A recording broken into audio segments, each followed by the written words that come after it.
Hello students, आज हमारी third class है जिसके अंदर हम लोग पहले थोड़ा सा लास्ट क्लास का डिस्कस कर लेते हैं। Stereo isomerism. स्टीरियो आइसोमेरिज्म को हमने दो पार्ट्स में डिवाइड किया था, कन्फॉर्मेशनल एंड कॉन्फिगरेशनल।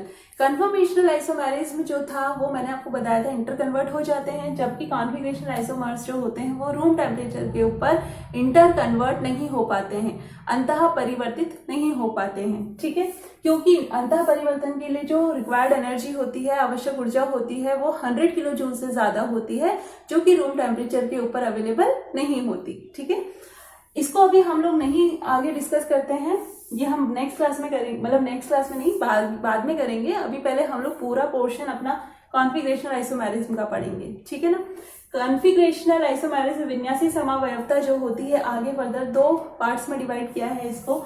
एक तो है आपकी प्रकाशीय समावयवता, दूसरी है आपकी ज्यामितीय समावयवता। ठीक है ना।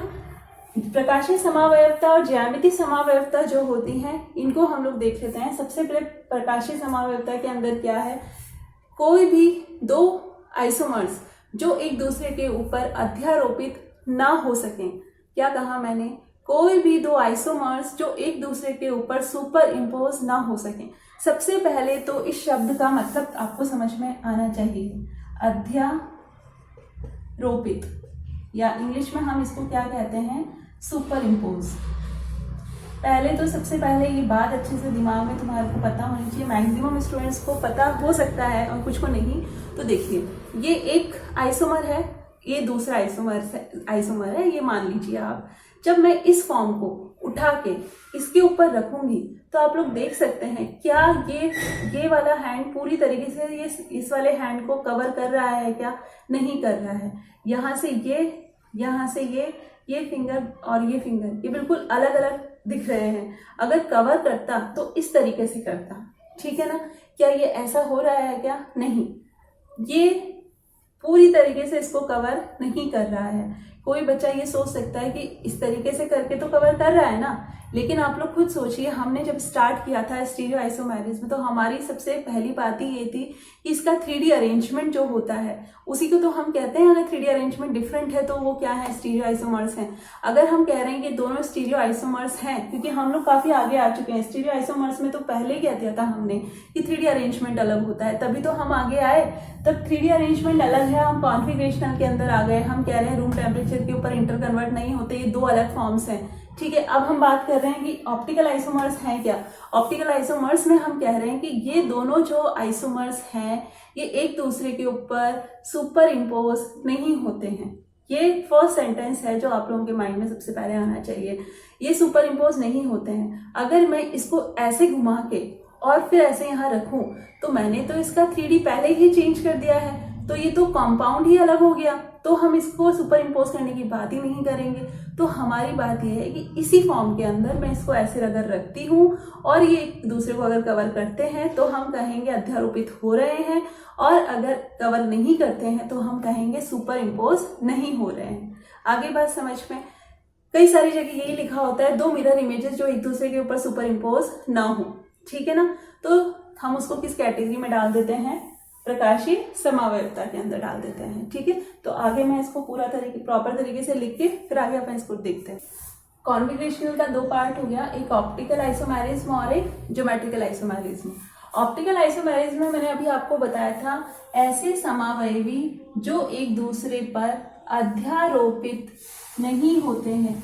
अगर अध्यारोपित नहीं होते हैं तो हम क्या कह सकते हैं, वो क्या है, आपस में प्रकाशिक समावयवी हैं। एक और शब्द है इसके लिए, प्रकाशिक प्रतिविन्यासी, इंग्लिश में कहते हैं ऑप्टिकल एंटीपॉड्स। ठीक है, अगर एक दूसरे के ऊपर अध्यारोपित नहीं हो रहे हैं तो हम कह देंगे वो दोनों क्या है, प्रकाशिक समावयवी हैं। और ये परिघटना क्या कहलाती है, प्रकाशिक समावयवता कहलाती है। ठीक है, ये तो हुई बात डेफिनेशन की।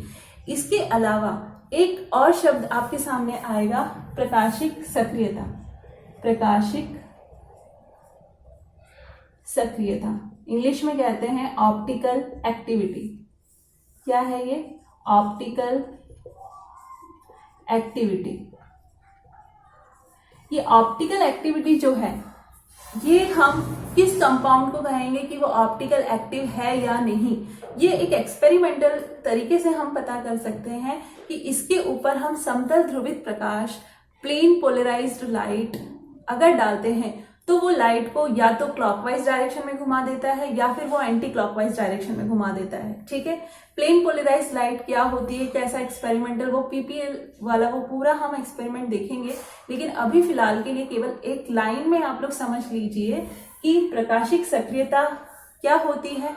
प्रकाशिक सक्रियता वो होती है जो अगर कोई कंपाउंड है वो पीपीएल लाइट को, प्लेन पोलराइज्ड लाइट को या तो क्लॉकवाइज डायरेक्शन में या एंटी क्लॉकवाइज डायरेक्शन में रोटेट कर देता है, तो हम कहते हैं वो कंपाउंड कैसा है, प्रकाशिक सक्रिय है। ठीक है, ये एक अलग पूरा मतलब क्या कहते हैं, कुछ पॉइंट्स हैं जो आप लोगों को मैं बताऊंगी डिटेल में, पर उसको हम अभी डिस्कस नहीं कर रहे हैं। ठीक है, क्या कहा मैंने आपसे कि प्रकाशिक सक्रिय कोई यौगिक है या नहीं, कोई भी दो समावयवी हैं या कोई भी एक आइसोमर है ना, अगर वो बात करें प्रकाशिक सक्रियता की, क्या वो प्रकाशिक सक्रिय है, तो इसके लिए एक तरीका है एक्सपेरिमेंटल और एक थ्योरेटिकल। तो दोनों तरीकों से मैं आपको बताऊंगी कि आप आराम से बता सकते हैं कि कोई मॉलिक्यूल ऑप्टिकल एक्टिव है या नहीं है। ठीक है, तो उसको हम अभी डिस्कस नहीं कर रहे हैं, हम इसको बाद में करेंगे। उससे पहले हम इसको थोड़ा सा फर्दर आगे दो पार्ट्स में जो डिवाइड किया है, एनेंशियोमर्स और डायस्टीरियोमर्स, आप किसी भी कंपाउंड को देख के ये आराम से आइडेंटिफाई कर सकते हैं कि एनेंशियोमर है या डायस्टीरियोमर है। तो एक बार हम थोड़ा उसको आगे पढ़ लेते हैं। ये जो एक है पर्टिकुलर ये वाला टॉपिक, ये हम उसके बाद में पढ़ेंगे। ठीक है, देखिए ऑप्टिकल आइसोमेरिज्म को हमने आगे दो पार्ट्स में डिवाइड किया है। एक तो है आपका एनेंशियोमेरिज्म, दूसरा है आपका डायस्टीरियोमेरिज्म। ठीक है, एनेंशियोमेरिज्म और डायस्टीरियोमेरिज्म। ठीक है, कई बार डायरेक्ट ही क्वेश्चन पूछा जाता है एनेंशियोमर्स बताइए या डायस्टीरियोमर्स बताइए, या फिर शॉर्ट नोट आ जाता है एग्जाम के अंदर। तो आप लोगों को ये सारी बातें आपको जो मैं बता रही हूँ उसी तरीके से अगर आप लोग आइडेंटिफाई करेंगे तो विद इन सेकेंड्स में आप लोग बता सकते हैं कि ये एनेंशियोमर्स हैं या डायस्टीरियोमर्स हैं। ठीक है ना, तो देखिए एनेंशियोमेरिज्म, इसको हम एक तो हिंदी में क्या कहते हैं, प्रतिबिंबी समावयवता।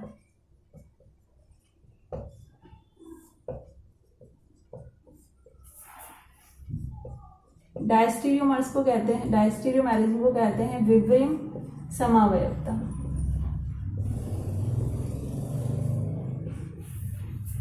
ठीक है, देखिए एनेंशियोमेरिज्म और डायस्टीरियोमेरिज्म, ये जो आपका एनेंशियोमेरिज्म है इसके अंदर जो आपकी सबसे फर्स्ट पॉइंट आप लिखते हैं वो तो वही लिखेंगे कि ऑप्टिकल आइसोमेरिज्म में जो हमने कहा था, क्या कहा था, ऑप्टिकल आइसोमेरिज्म में प्रकाशिक समावयवता कौन दर्शाता है, जो एक दूसरे के ऊपर अध्यारोपित नहीं होते। तो वही बात यहाँ पर भी आप लिखेंगे, कोई भी दो आइसोमर्स जो एक दूसरे की मिरर इमेजेस हैं और एक दूसरे के ऊपर सुपर इम्पोज नहीं होते हैं, अध्यारोपित नहीं होते हैं, उन्हें ही हम क्या कहते हैं, दर्पण प्रतिबिंबी या फिर एनेंशियोमर्स कहते हैं। ठीक है, क्या लिखा है, ऐसे समावयवी जो आपस में दर्पण प्रतिबिंबी होते हैं और एक दूसरे पर अध्यारोपित नहीं होते हैं। ठीक है, इसको हम एग्जाम्पल से कैसे समझ सकते हैं, देखिए मैंने आपके सामने एक ये कंपाउंड बनाया है, एक ये कंपाउंड बनाया है। ठीक है ना, आप लोग देख सकते हैं कि यहाँ पे अगर मैं यहाँ पे एक मिरर लगा दूं तो बिल्कुल ये बनेगा। ठीक है ना, जब हम मिरर लगाते हैं तो जैसे ये OH है तो पहले OH ही दिखाई देता है, फिर ये H दिखाई देता है। ठीक है ना, जैसे कि मैंने आपको ये बताया था कि ये दोनों एक दूसरे के क्या है, मिरर इमेजेस हैं। ठीक है ना, बिल्कुल ये फिंगर यहाँ पे, फिर ये यहाँ पे, इस तरीके से आप लोग समझ रहे होंगे। यहाँ पे ये वाली फॉर्म और ये वाली फॉर्म बिल्कुल ऐसे दिखाई दे रही है जैसे दोनों एक दूसरे की मिरर इमेजेस हैं। और अगर मैं इसको उठा के इसके ऊपर रखूं, जैसे कि ये था, ये दोनों एक दूसरे की मिरर इमेजेस हैं, अगर उठा के मैं इसके ऊपर रखूं तो ये एक दूसरे पे सुपर इम्पोज नहीं होते हैं। उसी तरीके से जब मैं इसको उठा के यहाँ रखूंगी तो OH इस H के ऊपर आएगा, जो कि क्या कहेंगे हम कि कवर नहीं कर रहा है, तो अध्यारोपित नहीं हो रहा है, सुपर इम्पोज नहीं हो रहा है, जबकि ये दोनों एक दूसरे की मिरर इमेजेस हैं। तो हम इसको क्या कहेंगे, ये दोनों क्या है, एनेंशियोमर्स हैं। क्या कहेंगे हम इन दोनों को, ये क्या है, एनेंशियोमर्स हैं। आई बात समझ में? तो ये मैंने आपको समझा दिया है कि एनेंशियोमर्स कौन होते हैं और इस परिघटना को हम क्या कहते हैं, एनेंशियोमेरिज्म कहते हैं। This phenomena is known as enantiomerism. आगे बात समझ में? तो कोई भी दो कंपाउंड से आपसे पूछा जाए कि ये दो स्ट्रक्चर लिखी हुई है, आप बताइए क्या ये एनेंशियोमर्स है, तो सिंपल सा है, आपको बस ये देखना है क्या वो एक दूसरे के मिरर इमेजेस हैं। अगर वो मिरर इमेजेस हैं तो और एक दूसरे पर अध्यारोपित नहीं होनी चाहिए। ये दोनों ही कंडीशन फुलफिल होनी चाहिए, तभी वो क्या होंगे, एक दूसरे के एनेंटियोमर्स होंगे। ठीक है, ये हो गया आपका एनेंटियोमेरिज्म। सेकेंड हम देखते हैं डायस्टेरियोमेरिज्म। देखिए, डायस्टेरियोमेरिज्म जो होता है इसके अंदर फर्स्ट कंडीशन तो वही रहेगी कि एक दूसरे के ऊपर सुपर इम्पोज नहीं होते हैं। ठीक है ना। आगे हम बात करें इसके अंदर, तो डायस्टेरियोमेरिज्म जो होता है इसमें क्या है, कम से कम 2 कायरल कार्बन होने चाहिए। सबसे पहली बात तो ये है, क्या बोला मैंने, कम से कम 2 किरेल कार्बन उपस्थित हो, एक किरेल कार्बन के ऊपर सेम कॉन्फ़िगरेशन हो और दूसरे के ऊपर विपरीत कॉन्फ़िगरेशन हो। क्या कहा मैंने, एग्जाम्पल से मैं समझाऊंगी तो आपको पहले एग्जाम्पल से समझ लेना है, फिर मैं थ्योरी लिखूंगी। ठीक है ना। देखिए मैंने आपको कहा, मैं एग्जाम्पल से देखता हूँ, आपको समझा देती हूँ कि ये 2 कंपाउंड हैं जिनके पास 2 किरेल कार्बन है या कायरल कार्बन है। कायरल कार्बन क्या होता है मैंने आपको अभी तक बताया नहीं है। कायरल कार्बन वो कार्बन होता है जिसके चारों वैलेंसी जो है डिफरेंट आइटम से फुलफिल होती हैं। जैसे कि ये कार्बन, यहाँ पे कोई दूसरा ग्रुप लगा हुआ है, ये दोनों आपस में अलग हैं, ये अलग है, ये अलग है। ठीक है, इस तरीके से जब चारों वैलेंसी अलग अलग एटम या ग्रुप से फुलफिल होती हैं तो उसको हम क्या कहते हैं, कायरल कार्बन, और हम इस तरीके से उसको स्टार लगा देते हैं। आगे मैं आपको बताऊंगी इसको, लेकिन अभी एक बार के लिए बस इतना समझ लीजिए कि हमें ये जानना है कि ये दोनों डायस्टेरियोमर्स हैं क्या। देखिए 2 किरेल कार्बन है दोनों के अंदर, हम है ना। अब देखना है कि एक कायरल कार्बन, ये जो बनाया है ना मैंने, इसका नाम है फिशर प्रोजेक्शन फॉर्मूला। ये हम आगे सीखेंगे क्या किस किस तरीके से रिप्रेजेंटेशन होता है। बस अभी तो एग्जाम्पल के लिए आपको इसको समझना है। ये जहां पे क्रॉस हो रही है 2 लाइंस, तो वो तो क्या है, कायरल कार्बन है। कार्बन को हम इस तरीके से भी लिख देते हैं। तो इस कार्बन के ऊपर ये OH और ये H, यहाँ पे इस कार्बन के ऊपर ये OH और ये H बिल्कुल एक जैसे हैं। तो मैंने यही कहा था कम से कम 2 कायरल कार्बन होने चाहिए, एक कायरल कार्बन के ऊपर सेम कॉन्फ़िगरेशन, सेम विन्यास होना चाहिए और दूसरे के ऊपर विपरीत होना चाहिए, जस्ट अपोजिट। अगर ये ऐसे था, ठीक है ना, ये जो कैप है ये OH है, अगर ये ऐसे था तो यहाँ पे ये ऐसे तो है नहीं, ये तो इसका घूम गया, तो मतलब क्या हो गया, ये विपरीत है। अगर OH यहाँ पे राइट हैंड साइड पर है तो इसके अंदर OH लेफ्ट हैंड साइड पर है, तो विपरीत हो गया। ठीक है ना। तो अगर हम इन दोनों की बात करें, क्या ये दोनों मिरर इमेजेस हैं क्या हम यहाँ पे ऐसा लग रहा है क्या यहाँ एक मिरर लगा हुआ है, नहीं, ऐसा नहीं लग रहा है। क्योंकि अगर मिरर लगा हुआ होता तो यहाँ OH है तो यहाँ भी OH होता, जबकि ऐसा नहीं है। तो हम सोच सकते हैं क्या ये डायस्टेरियोमर्स हैं, तो डायस्टेरियोमर्स के लिए क्या कंडीशन है, कम से कम 2 कायरल कार्बन होने चाहिए, एक के ऊपर सेम कॉन्फ़िगरेशन होना चाहिए, दूसरे के ऊपर अपोजिट होना चाहिए। ठीक है। देखिए स्टूडेंट्स, आगे क्या है, डायस्टेरियोमेरिज्म के अंदर मैंने आपको बता दिया है ये। अब इसकी डेफिनेशन देखिए, यौगिकों में कम से कम 2 किरेल कार्बन उपस्थित होने चाहिए, 2 किरेल कार्बन उपस्थित होने चाहिए। ठीक है। और एक किरेल कार्बन पर समान विन्यास हो, जो कि हमारा यहाँ पर है, और दूसरे किरेल कार्बन पर विपरीत विन्यास हो। तो एक के ऊपर तो विपरीत हो, अपोजिट हो, और एक के ऊपर सेम हो, तो हम उन्हें क्या कहेंगे, डायस्टेरियोमर्स कहेंगे, विवरिम समावयवी कहेंगे। और इस परिघटना को क्या कह देंगे, विवरिम समावयवता। ठीक है ना। तो ये हो गया आपका डायस्टेरियोमेरिज्म। आप लोग सोच रहे होंगे कि ये चेंज कैसे हो गया चलते चलते।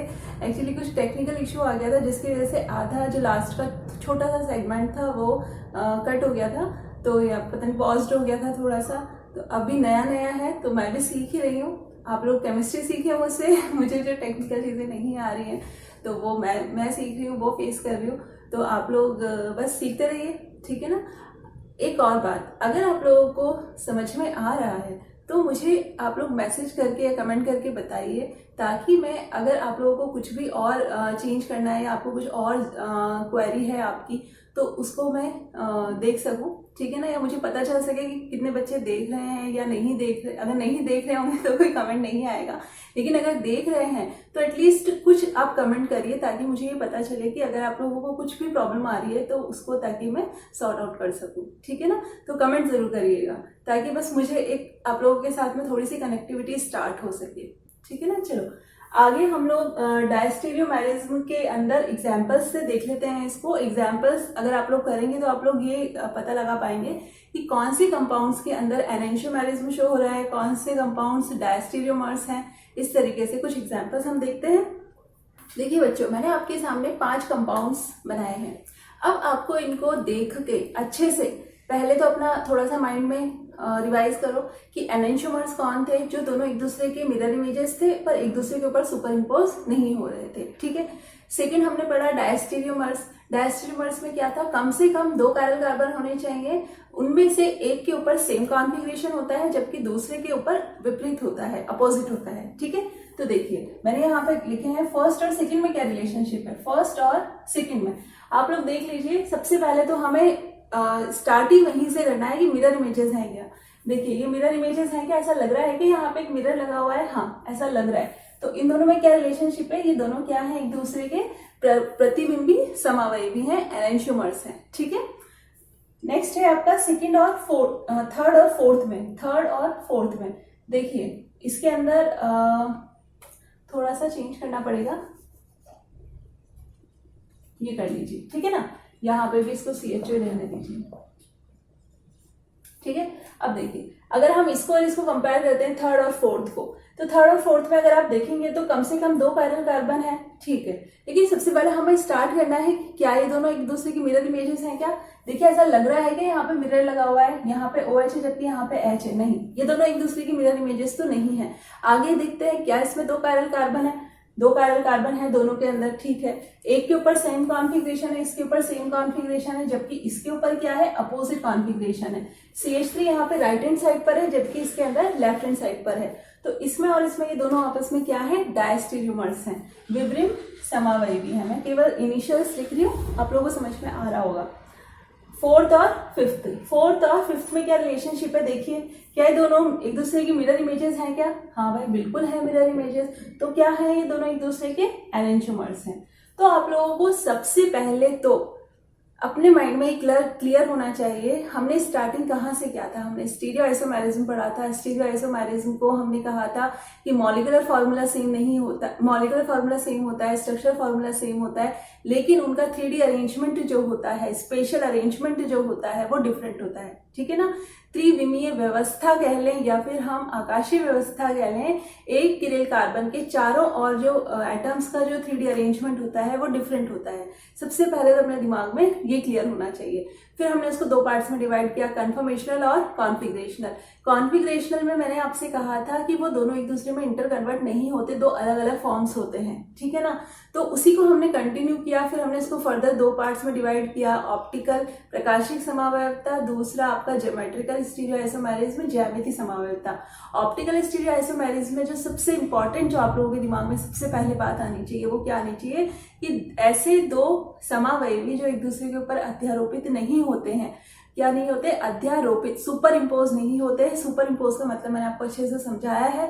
अगर एक दूसरे को कवर नहीं करते हैं तो हम कह रहे हैं सुपर इम्पोज नहीं हो रहे, तो हम आगे बात करेंगे। हमारा जो फर्स्ट स्टेप है वो ही ये है कि एक दूसरे के ऊपर सुपर इम्पोज नहीं होने चाहिए। तो कुछ नहीं करना, आपको उसको उठा के उसके ऊपर रख के देखना है। अगर वो पूरा कवर कर रहा है तब तो ठीक है, नहीं कर रहा है तो हम आगे चलेंगे, ठीक है ना।